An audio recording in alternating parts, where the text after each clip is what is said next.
Hey guys, it's Matthew here once again with a quick follow-up video on the Starcaller Abyss Stacking Berserker that went up to 94, I think, 93, 94, and did have some troubles, staying alive on some of the thicker content, especially the tier 17s, because as always with this experimental stuff, I do build from a very top-heavy DPS style thing just to see proof of concept, see if it kind of works and stuff.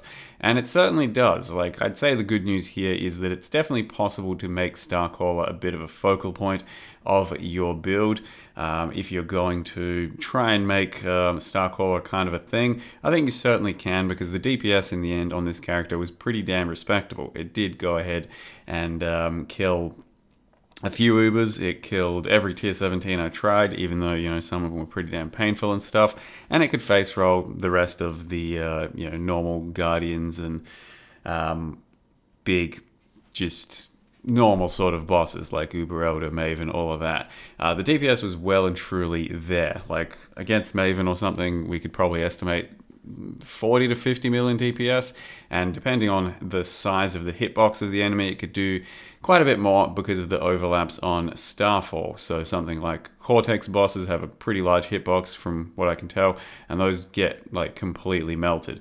Overall, my Berserker is a little bit squishy for what he should be, but the instant leech node is pretty damn insane, and can highly recommend playing around with that at some point, because 30% of your leech being instant is it's huge. Like, you get a lot of life back even with a small leech node or two, and all you need is probably a little bit more thickness. So we're talking, like, on my character, another 500 to 1,000 life would do it probably, or in general just have some endurance charges, some shit like that, and it'd be pretty damn comfortable for most of the content out there. Still certain tier 17s and Ubers and stuff you wouldn't be tanking. All that said, though, Starfall, a bit of a visual nightmare, but as you can see, it does have issues connecting against these smaller targets. So when it's got like 20 or so prods shooting out there, you're connecting with some of them. It's not hugely effective, but it's okay. The weapon still kind of falls into mid-tier category, I'd say, similar to a Namahu's, which can be forced with enough currency and gear and stuff. But if you really want to play around with it, it's certainly possible. And I did try out using Cyclone as well, because currently this character is Static Strike and Rage Vortex. Rage Vortex I love for this, and I do think should be a part of pretty much any of these setups if you can make it happen, because it turns your character into basically a ranged character for certain moments. It's fairly easy to keep your rage up to manage throwing out lots of Rage Vortexes, but it's one of the best proc systems out there, I think. And then it makes you kind of a ranged character, and a lot of these fights, a lot of the content you're going to be up against feels kind of extremely bullshit if you're pure melee. So if you pick Cyclone, you're having fun with that, that's fine. And it'll work well for procs, but then there'll be lots of situations where you're just super frustrated as being pure melee, and there's really no reason to not have an additional Rage Vortex set up at some point. But this character was Static Strike entirely up to the Rage Vortex point as well, just avoiding Cyclone because I wanted to try something a bit different. And Static Strike did work well. It's got its pros and cons.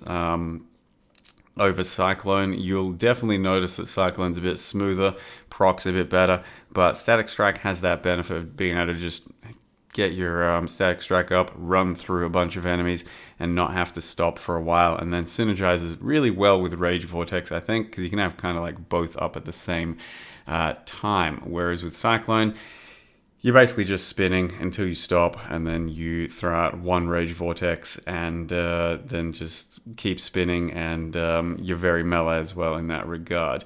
I'd still probably recommend it, because you also save a few points. You don't have to take the strike skill passive for splash, and then the additional strike skill. So that's 5 points saved, where you can be reallocating to get a bit thicker on this type of character. So when I did try out Cyclone, it was Probably another 500 life I gained just by speccing a bit more life and stuff. But yeah, as you can see, the DPS is very respectable. I also did gear up my Merc a bit to do a bit of extra utility. So I think my Merc at the moment on this character is giving Wrath and Precision to fill out the rest of my accuracy.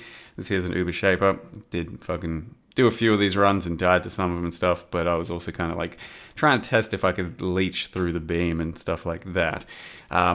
Yeah, so the Merc does do a bit of utility in that way, but also casts Assassin Mark, and I've also put a Dodri's ring on her and then got Ellie weakness gloves too. So she's actually taking care of 2 curses for me, because the build that I've chosen to do here with Abyss stacking is very heavy on socket pressure, so I can't really afford to just put too many things in sockets, and Mercs are a perfect extra system to help sort of curtail that problem. So use your Merc for what you want. You can definitely use one for a bit of extra thickness with like Vitality, Determination, Enduring Cry, stuff like that, or you can use one for a bit of extra damage.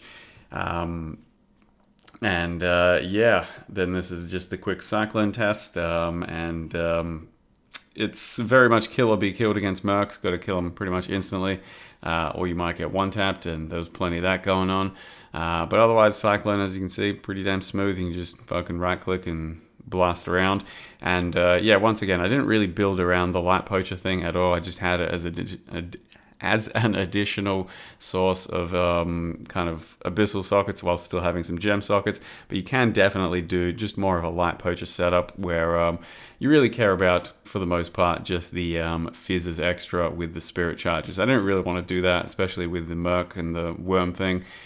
Feels a little bit cheese, but there's nothing wrong with that if you want to do that. And you can see the instant leech there, just going to absolute town. Feels pretty good. So this character, all in all, did a bunch of boss farming, did a lot of stuff. I played it for a good fair bit, and I was happy to move on to something else as well. Probably building a little bit thicker this time around, because yeah, didn't love dying a bunch, but that is kind of the Zerk away. Either way, all I was trying to do, see what Starcaller could do, see what Starfall was about, and I think it's not that bad. So with that, thank you very much for watching. See you guys next time.